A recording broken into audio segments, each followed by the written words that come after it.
All right. I was just told that we're live already, so hello to you all tuning into the live stream. And for those present here tonight, if you could make your way to the front and grab a seat. Hopefully there's plenty left for you. And we're going to get started. Do I see Linda? I do. You still have a little bit of time, but just making sure you're back. Hi, my name's Rose. I am the facilitator of Tales at the Taphouse. Tonight is the final Tales event of the year of 2021. We had a beautiful year of storytelling, and I think we have a great theme tonight and a wonderful lineup of storytellers to conclude the year. So thank you for following along all this time. I am personally very excited for tonight's theme, food and family. I think if you just look around, it's very obvious that this event is rooted in food, drink, and our Laramie family. So thanks again to Divine Eats for feeding us tonight. Yes. And to Bonds Brewing for donating the beer. And for you all for being here, showing up and supporting your community. Thank you. How tonight will work, if you've never been, we're going to hear from two storytellers, and then we'll have a brief intermission where we will hear from our sponsor, the director of Family Promise of Albany County. We'll tell you about their mission and all the great things they're doing here in Laramie and beyond. And then we will hear from a third storyteller. We typically have 4 featured storytellers. We have 3 tonight.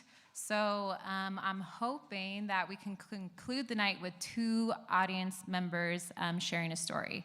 So how that works, it's maybe it's impromptu, maybe it's not. Maybe you thought about sharing a story tonight but didn't want to be a featured storyteller.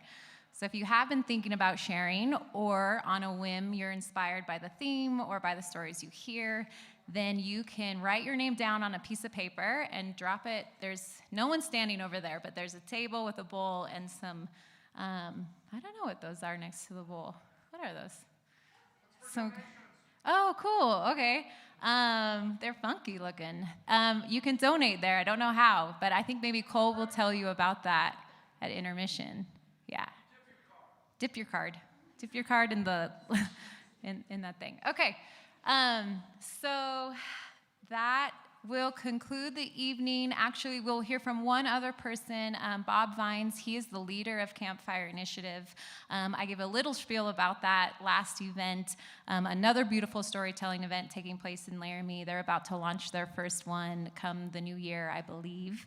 And I think it'll be really wonderful to hear his perspective on the Campfire Initiative through his lens and his experience. Will be great to hear from Bob. I think that's it from me. Linda, if you want to come this way. I do want to thank Linda and the Divine Eats crew again for becoming our go-to caterer for these events. That just happened this year, and I'm stoked about it, so thank you, Linda. Okay. Linda Divine has lived in Laramie since 1996. She graduated from the University of Wyoming College of Law in 2005 and started practicing a year later. In addition to being an attorney, she loves cooking and her community. Through her passion for food grew Divine Eats, a food truck primarily used to raise money for local nonprofit agencies.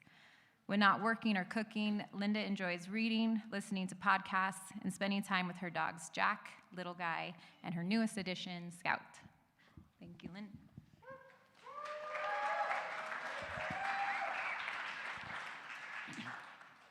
So I thought I was going to have a podium here to put my notes on, and y'all wouldn't see me like glancing back and forth. So now you're going to know I have notes. So first of all, I want to thank Rose and the whole crew for the Tales of the Tap. Y'all do something really special here, and I just love coming here every single time. I can't believe I just found out about it last year. So thank you for what you do. It's a great way to bring the community together. So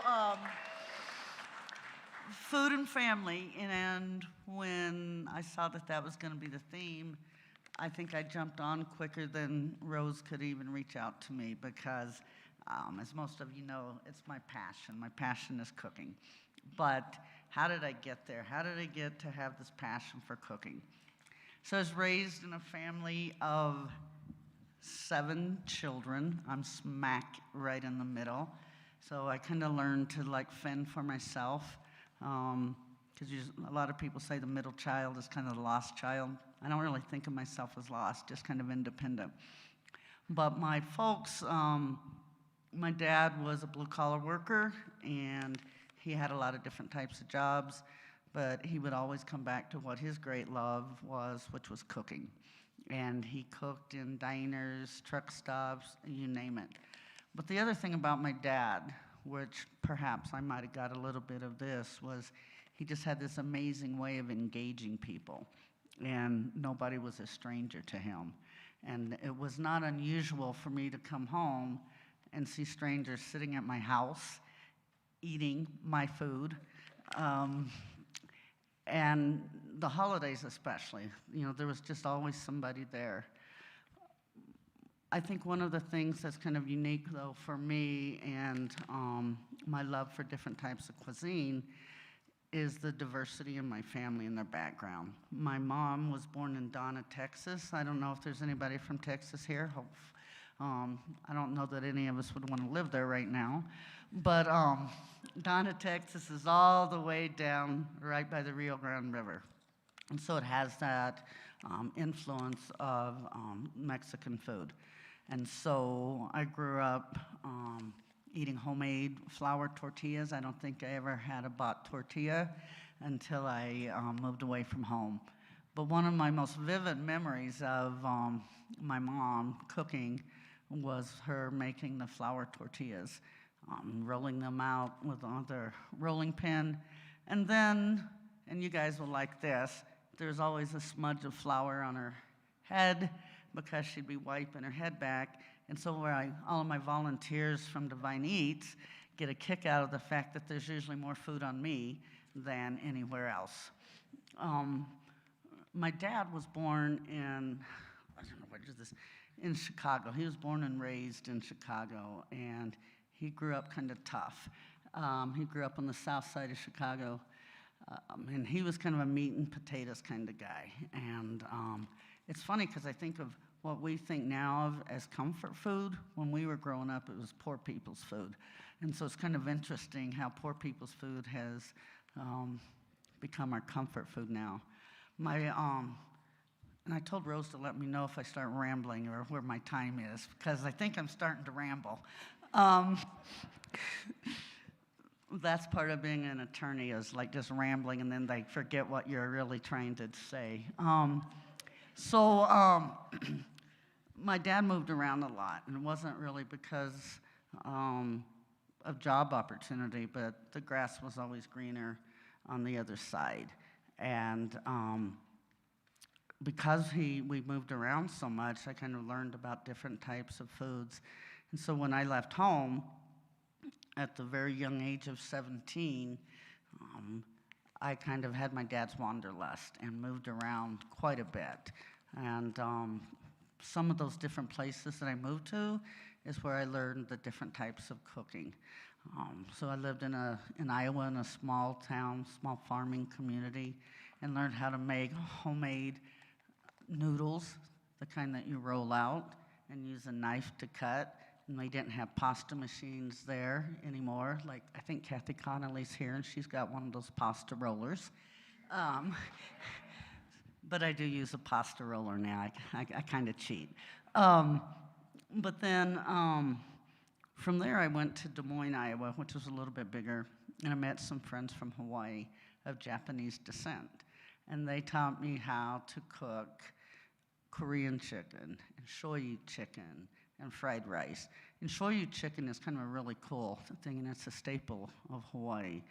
And you brown it, and then it's just kind of braised and simmered in a soy sauce and brown sugar and other kinds of things. Then I'm not going to give away my recipe. But it's pretty good, and you eat it over rice. One of the other places that I lived was in Alaska. And it wasn't that I really learned to cook there, but I learned how to clean fish and smoke fish. And the first time I was cleaning fish, a friend of mine brought in fresh salmon that was about as tall as me, and I had no idea what I was supposed to do with it, and he told me just to clean it. So then I proceeded to clean it. I don't know if it was the proper way, but it worked. And then he also taught me how to smoke salmon.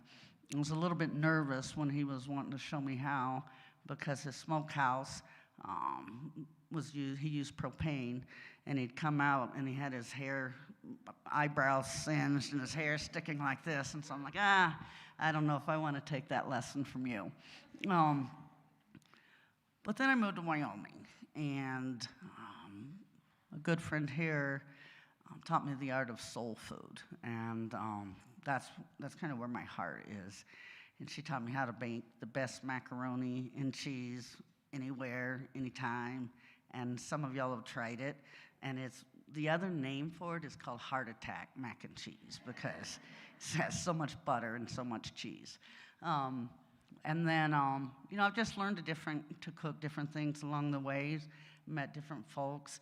But I think one of the things that I've enjoyed the most is learning the history and the culture behind those different types of foods. For instance, my sister, she married a Cajun guy in 1980, and she moved to Opelousas, Louisiana, which is pretty far south, and a poor community. But she taught me how to make gumbo, chicken and sausage gumbo, crawfish étouffée, although I don't like crawfish, so I put in shrimp.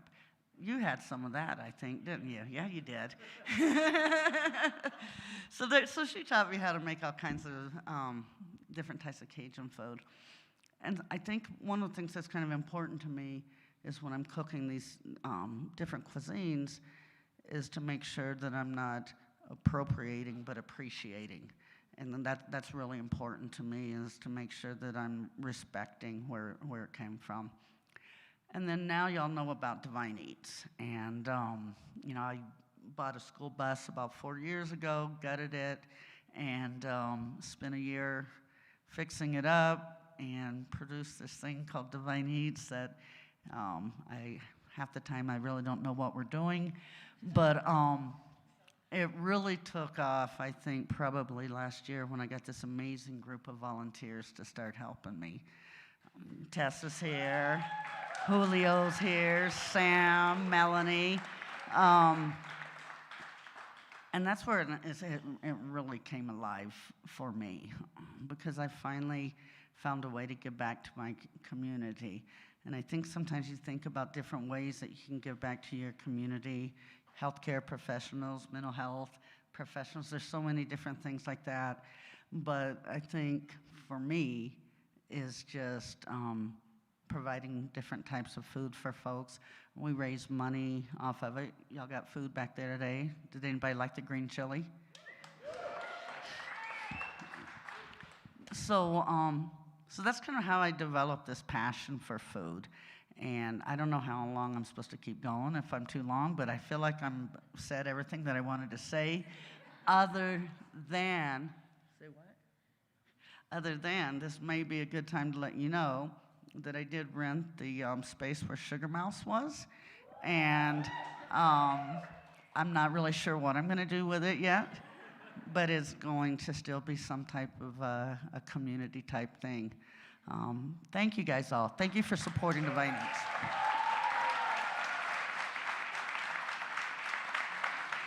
Thank you, Linda. Thank you so much. Ammon, I did not tell you were second, but you are second.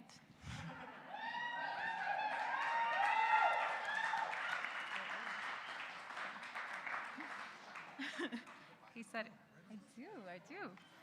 All right, Ammon Medina. Ammon is a queer organizer and writer. He likes cooking for anyone who comes to his house. In his free time, he loves cooking, karaoke, reading, and watching bad TV. Ammon.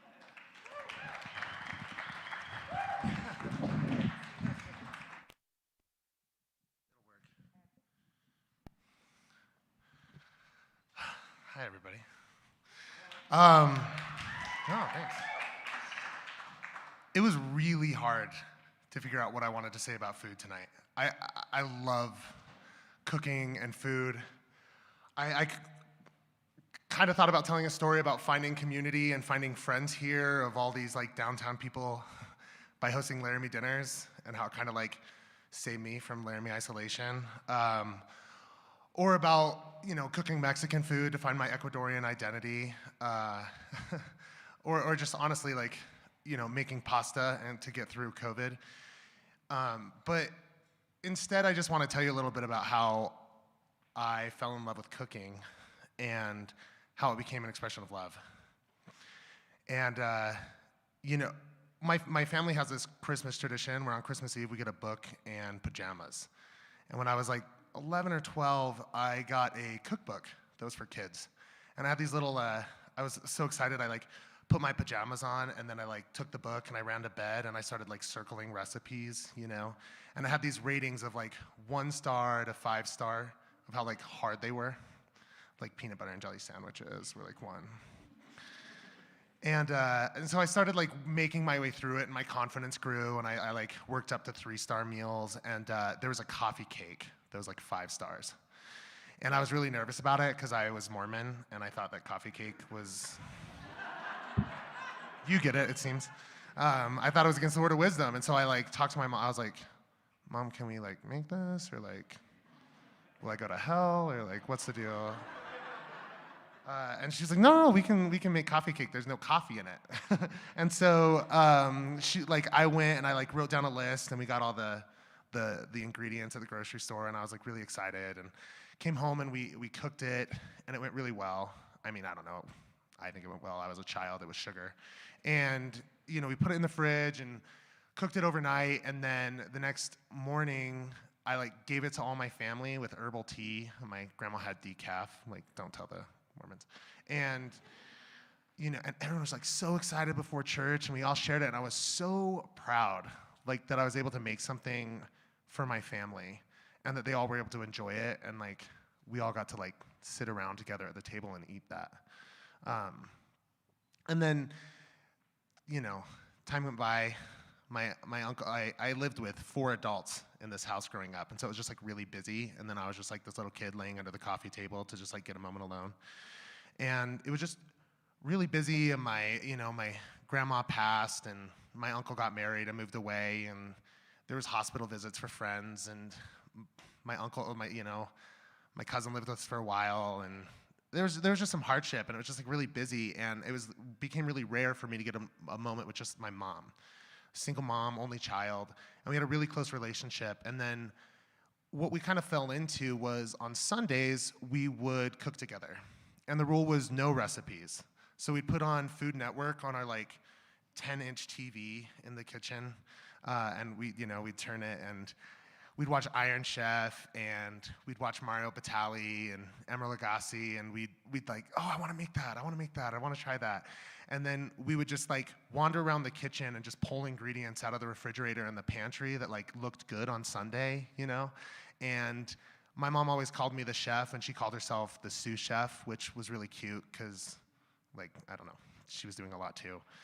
And it just became this like really like sacred time where like the world would slow down, and the food would sizzle in the pan, and the pepper would make you cough because I always put it in a dry pan for some reason.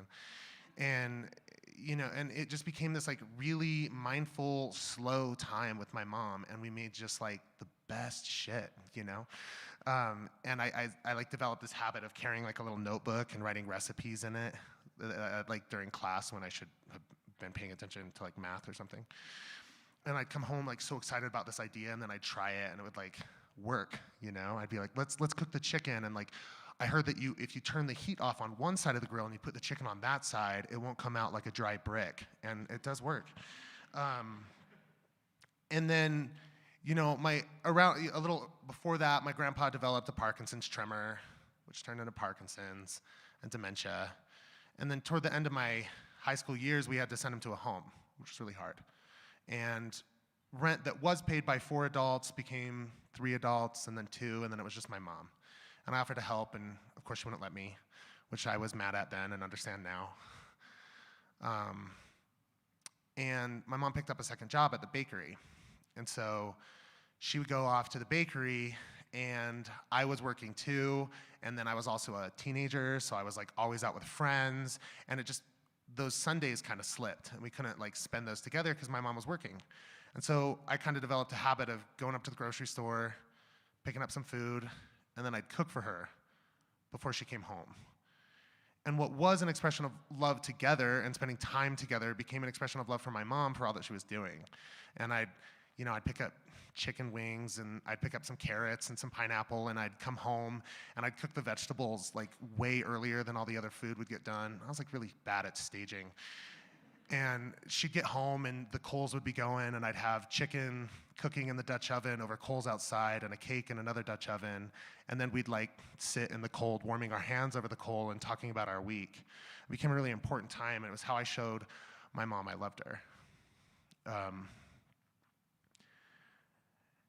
And the more time goes by, I left the church, and that relationship got a little harder. I came out, and it got better. And, I had developed depression. I don't know if I do. Just kidding. It's depression. And I got divorced, and suddenly, my kids were with me half time, and there was a lot of nights alone suddenly when I didn't have nights alone. And I noticed that when the kids were over, I'd wake up early and I'd make them breakfast, and I'd spend a lot of time cooking dinner. And when the kids were at their mom's, I would eat like sad food.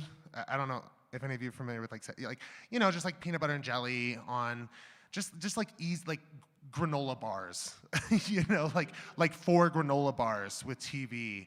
And I just started going to counseling, and then kind of realized one day that I didn't cook for myself.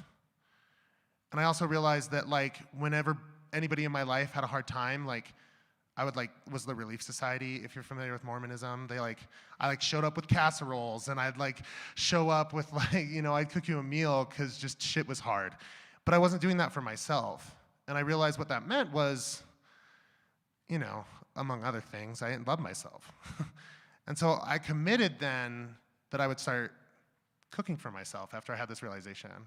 And so I went to the farmer's market, and I picked up some berries, and I picked up some just fresh veggies, and went over the grocery store and picked up some salmon. I came home and I made a jam, and I bought 2 bottles of Prosecco, and then I made myself some jam and slow roasted some veggies that I got at the market, and I seared some salmon where the skin gets all crunchy,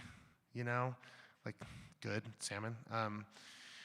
And I put it all on the charcuterie board, and I'd sit outside, and I'd go slow, I'd read, and I'd eat this really delicious charcuterie board where I cooked almost everything on the board, and I'd just read poetry.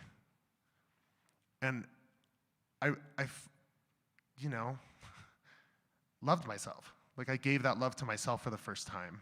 And I started making better decisions, other harder decisions, letting go of that relationship I should have let go of way before that, and just making those really hard decisions when you just want to lay down and you just keep going. And it's all because I cooked for myself to show love. Thanks.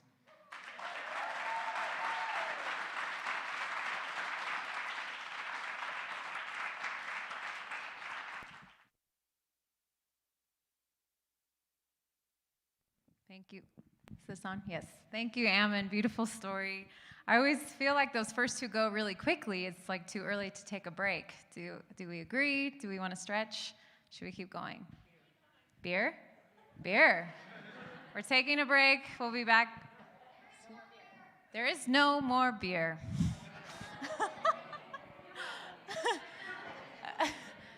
And I didn't see anybody stand up, so do we keep going now? Since the beers run empty? Yeah, we're going to keep going. So thank you for those stories. I do, though, if we don't kind of take a break, then I feel like people won't get up and put their name in the bowl for the wild card drawing. So maybe I will enforce the break, because I really want the stories to continue tonight and not just hear 2 more. So Or just one more, right? We've heard two already. Yeah. So let's stretch, let's mingle, and put your name in the hat. 5-minute break. That's it.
Mic on? All right, I've been told 3 times that it's definitely been 5 minutes since the break. So we're back. Melanie, before we do the third storyteller, though, we are going to hear from Cole Nutter real quick. So Family Promise is sponsoring this event, and this is how we rent the train depot and take care of some advertising and things like that. So I'm very grateful to all of our sponsors and partnerships that we've had this last year to keep this event going. Cole, it's talking about you. All right. Cole's going to tell you about Family Promise and all the great stuff they're doing. Hi, yeah, I'm Cole. I'm the executive director of Family Promise. I'm just going to go real quick here because you guys don't want to hear about me. You want to hear about the storytellers. So Family Promise does shelter services for families experiencing homelessness and prevention services for families who are at risk of experiencing homelessness, and somehow I got a big fat grant to put on cultural events. I don't know how I did it, but I did it, and so... Yes, I'm amazing, I know. It's incredible. This is actually our 4th in a year-long series of events. I haven't talked during any of them. I'm just excited to be able to do it. It's been awesome. So all I want to do is thank Rose, thank Tails, thank all the storytellers. I need to point out that we have donation dip jars back there. You just dip your card, and then we get money, and then we give that to folks experiencing homelessness. But yeah, I don't really want to linger. Thank you for coming. I'm glad we could do this. That's all I have to say.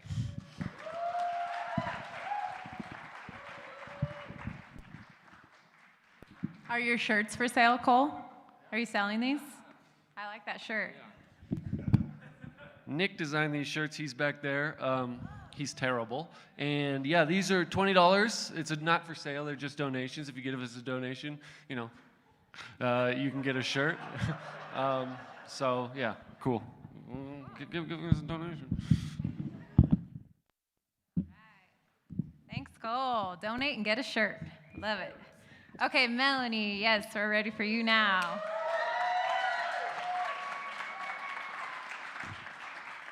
Melanie Vigil.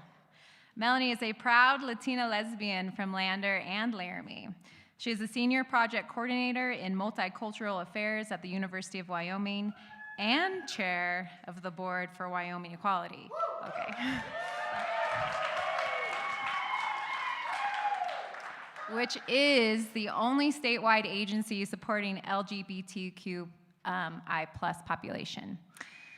She is a committed volunteer for Divine Eats, an avid gardener, and has a passion for serving her community. In her free time, she can be found scoping out the best coffee in any town she's in. Melanie.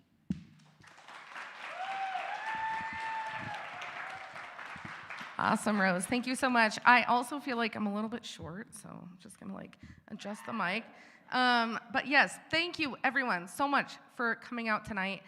I feel like Tales at the Tap is one of my favorite events that happens regularly, right? And so thank you so much. I also just real quick, because I'm selfish, I want to welcome my brother. His name is Marcus Feehill. Yeah, he's right back there. Yeah, and his partner Mia. So I'm really grateful that they came out and showed up. And then also Natasha Mitchell. Sorry, yeah, right over there.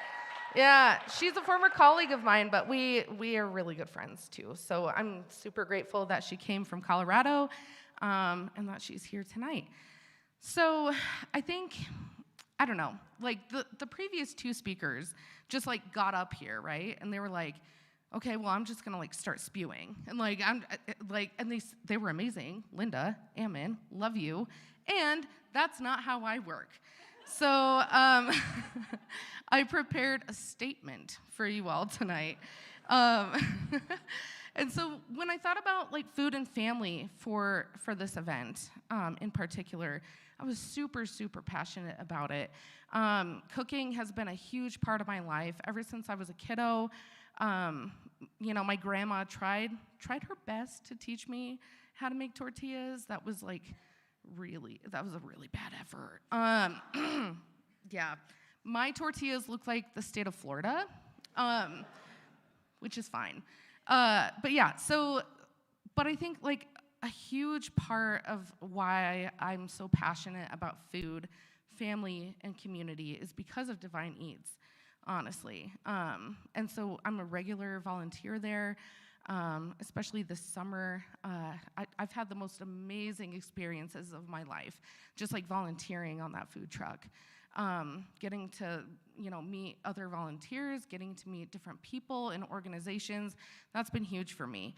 But one of the other things within my life that's been super important for me is being able to cook with Kathy Connolly. So I don't know if you all know Representative Kathy Connolly. So this one is for her tonight, and she's probably gonna get really embarrassed and grossed out, honestly, which is fine. But I've been thinking about, ever since I signed up for this Tales of the Tap, I've been thinking about what food and family means to me, and that's always been including Kathy.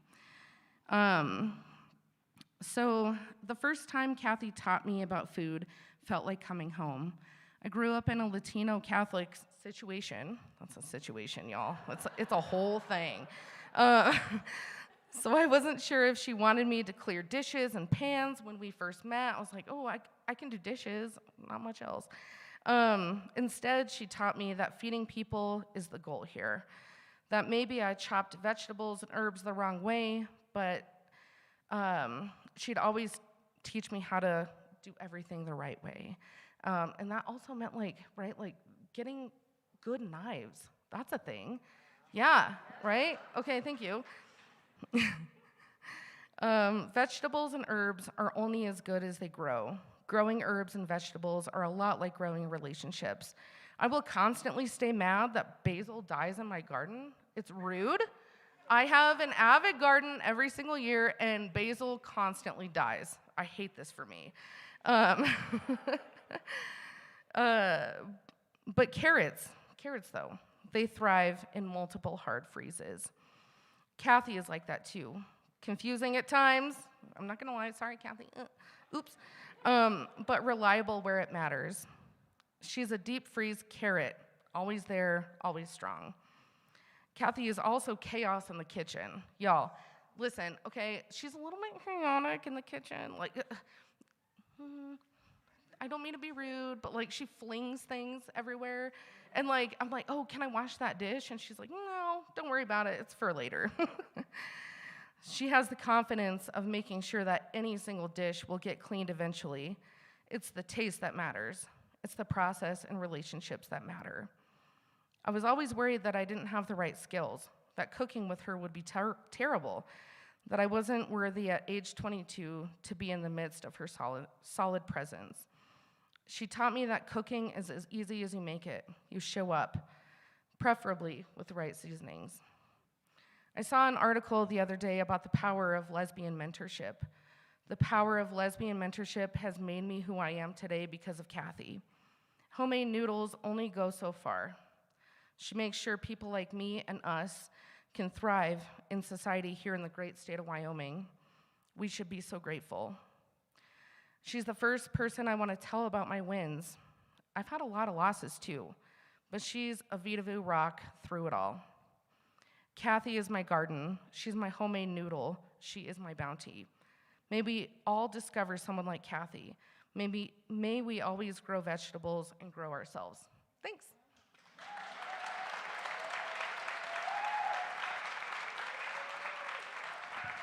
Woo. Thank you, Melanie. Thank you. Let's keep clapping for the 3 featured storytellers tonight. Thank you, Linda and Ammon and Melanie, so much. Okay, I really hope the night's not over. It feels just too short. So do we have some names in the bowl, Anita? Yes, we do. Yeah? Oh, someone's gonna do it. Good. We're gonna kill some time while people put their name in the bowl.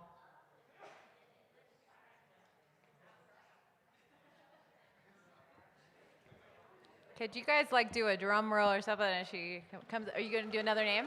We've got another one over here. Yep. Anyone in the back feeling it?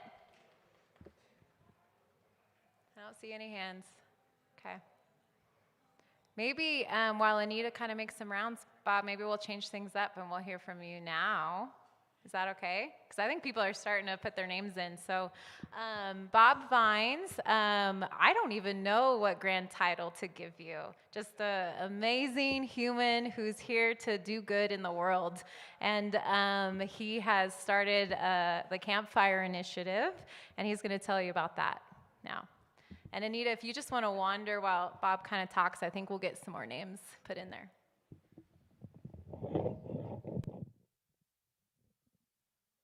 Wait, you're very generous. My name's Bob Vines. I'm a prevention specialist with the Wyoming Coalition Against Domestic Violence and Sexual Assault. My focus is on engaging men and boys in gender-based violence prevention. Thank you.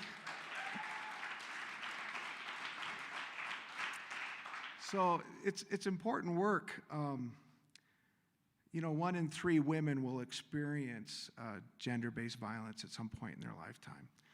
Half of our LGBTQ plus friends and family will experience gender-based violence during their lifetime. And men are responsible for 95% of those. So this is a subject, an issue that we always identify as a woman's issue or maybe as an LGBTQ plus issue, but it really isn't that. I mean, if y'all could have fixed it, you would have done it by now, right? This is something that men need to be involved in, and that is the focus of Campfire Initiative. So we had a storytelling event here earlier this summer in partnership with Tales at the Tap, and a wonderful friendship and partnership with Rose, who is an incredible person to work with. I know most of the people here have worked with her a lot. Boy, she just gets things done, doesn't she? And we're hoping to have another one here in January. That's what our plan is. These are going to be focused on men wanting to be involved in ending gender-based violence in partnership with SAFE Project here in Laramie County. And I just wanted to talk a little bit about storytelling and why it's important. So we've got this is society, right? This narrative that we've been taught from our youngest ages over generations, that there's a particular way to be a boy and there's a particular way to be a girl, and that definition is so very narrow. And we're taught this from a very young age through, the men in our lives and through the media. So there really isn't a whole lot of wiggle room, right? So it's important to share our stories, because what you do when you share stories is that you start changing the narrative. It may not happen tomorrow, it may not happen in a week, it may be a generational thing. But the more we share our stories, whether that's challenging the societal norms of what masculinity is, or whether it's talking about family and food, the more we share these stories, the more opportunity we give each other to stand up and share their stories. And pretty soon you start changing the culture. And so that is why Campfire Initiative has really focused on storytelling. So again, I just want to thank Rose for the opportunity to get up here and talk a few words. We finally have some social media that you can go and find us on Facebook, Instagram, Twitter, and all those other things I don't know anything about.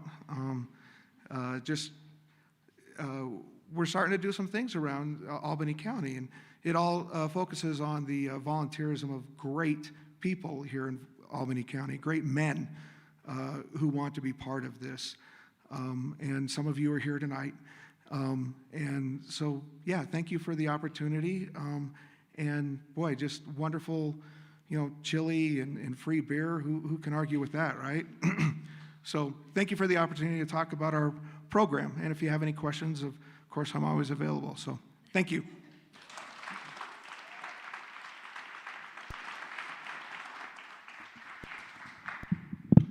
Thank you, Bob. Thank you so much.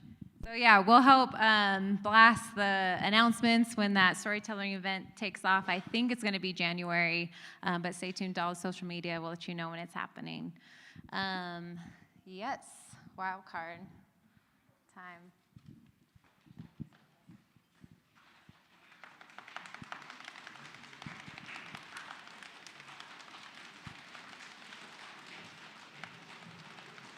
Keep going.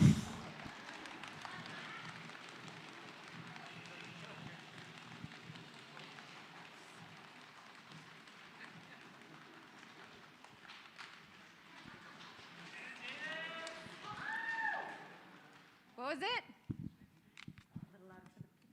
Shannon Davis, come on up.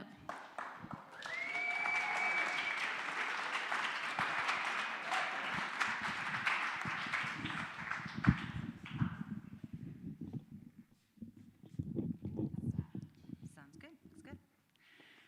First time here. Hi, everybody. Never been to one of these before. All right, so I'm going to try to give you a picture of 4 different dinners. All right. So, first we walk in. It's a nice little townhouse. One house kind of squished in between 3 other houses on both sides. Everything is nice and neat and put into place. And you sit down at a wooden table with 4 other people at the table, a mother, a father, a son, and a daughter. And as a guest, I need to make sure I have my napkin on my lap, I have my hands on top of the napkin, and everything is placed exactly where it is supposed to be. I am in Chelmsford, England. Little by little, the mom will go to the kitchen, she'll open the little window in between the dining room and the kitchen and slowly pass the food out. We sit, we have the main meal, and as we do that, everybody is speaking together, one person at a time, about one conversation. There's just a fullness of togetherness, everybody there, everybody on the same thing.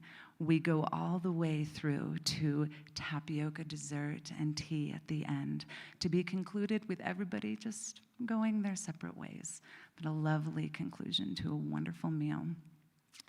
The next house we come into, it's 6 p.m. at night. We go into the living room and we sit down, and all of a sudden there's just talking and there's conversation, and it's loud and the hands are flailing and everybody is so excited. There's myself and, I don't know, 3 dozen Italians. That's a little bit of an exaggeration, but there are a lot of them. They are very prolific, especially when you're in Milan, Italy. And you sit there for a couple hours and there's just so much going on, and some of it you understand and some of it you don't, but then everybody just kind of spontaneously at the same time gets up, sits down at the table, and here comes plate number 1. Conversation continues.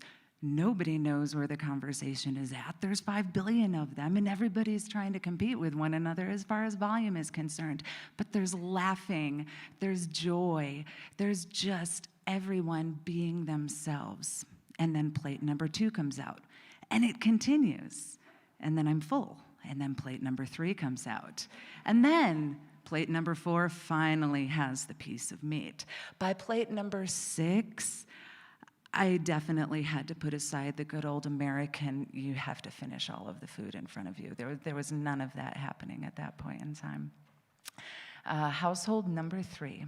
We walk in, and I go into a little area, a little living area that is just beautifully decorated with these absolutely gorgeous couches and these big pictures of the Sultan of Oman. And we are in Salalah, Oman. But nobody is in that room.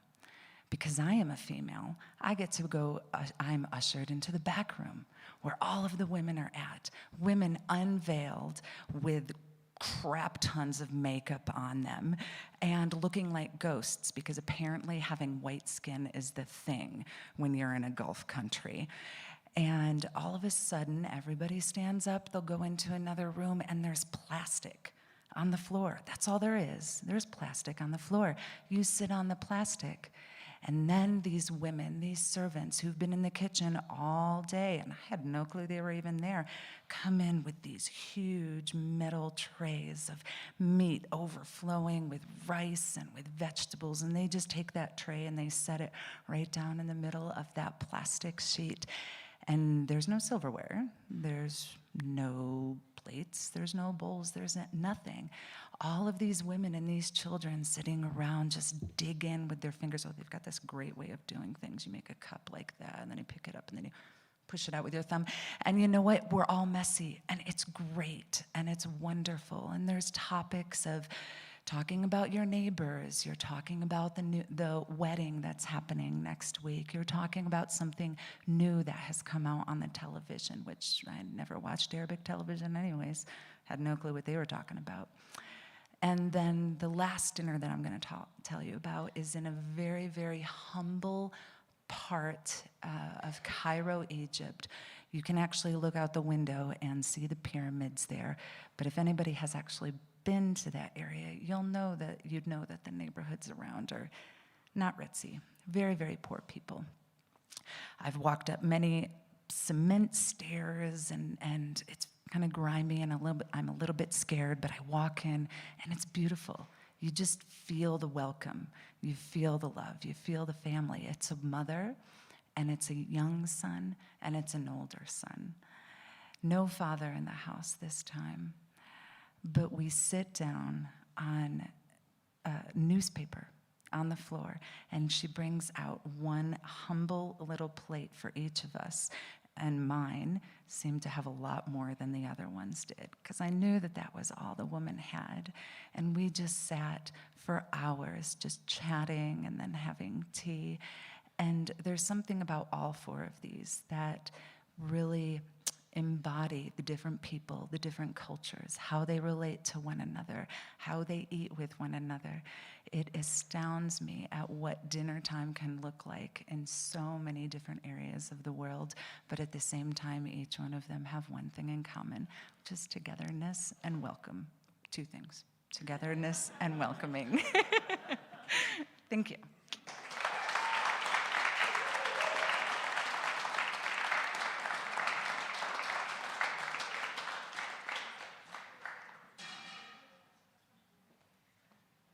Thank you for that beautiful story, Shannon. You said it was your first time here, right? So I'm just very curious if this is anyone else's first time at Tales at the Taphouse.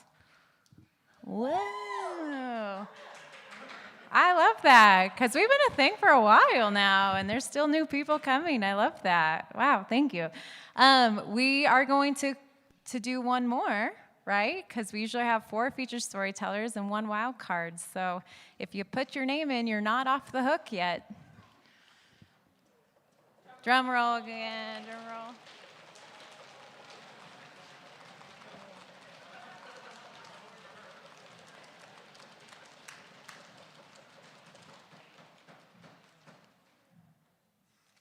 Taylor Muir. She rolls her eyes.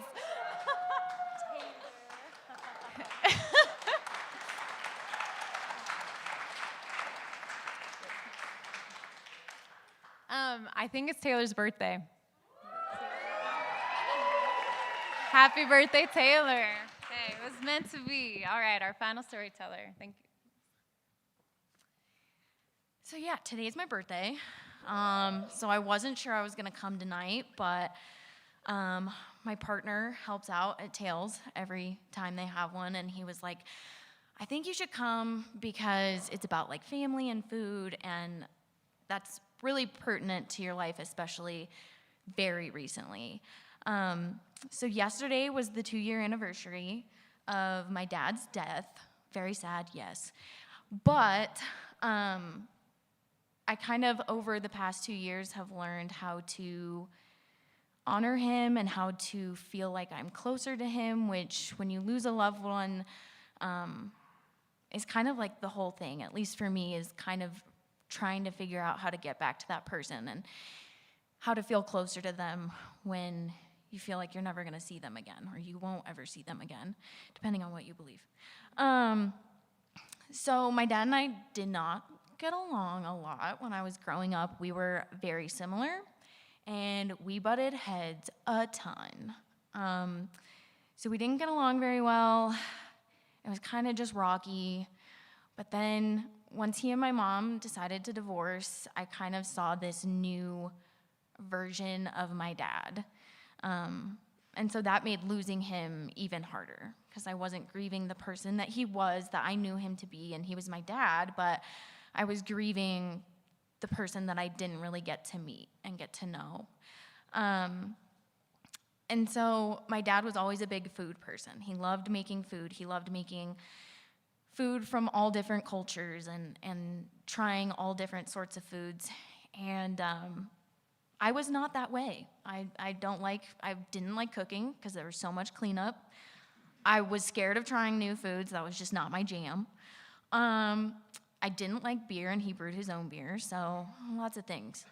But I could tell he always wanted me to share that love of food that he had. So I remember one time he made I think my mom was at work, he made hamburger helper or something, not trying super hard. But I was like, oh yeah, Dad, whenever he makes food, he just gets in the spice cabinet and he just starts throwing stuff in there and it always comes out so good.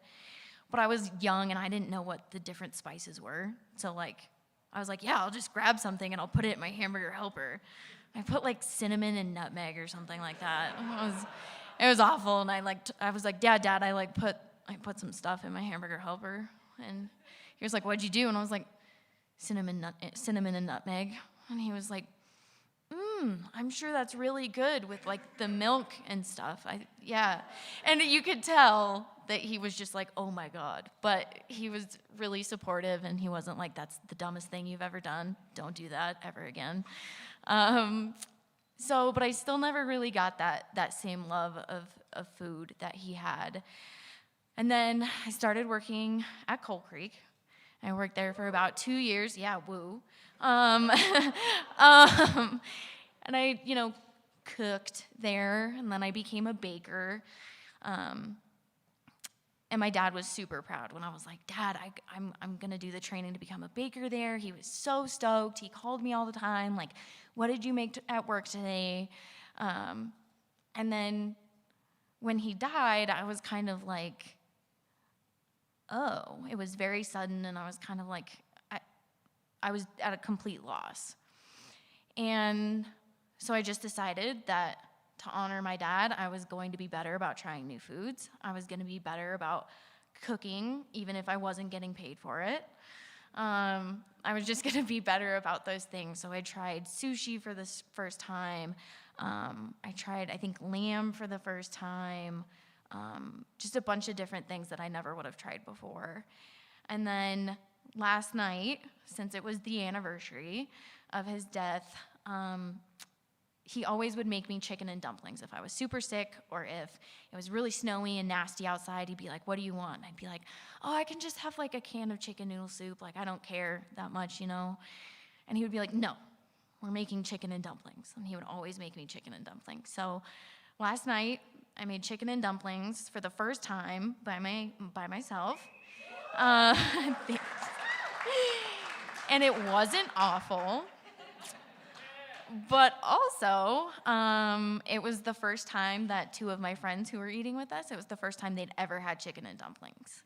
So it was kind of a full circle of making this thing, remembering my dad, honoring my dad by saying, I've never made this before, but I'm going to make it because this is something we shared together. And then I also got to share that with 2 of my best friends who had never even heard of it before. So, yeah, Thanks.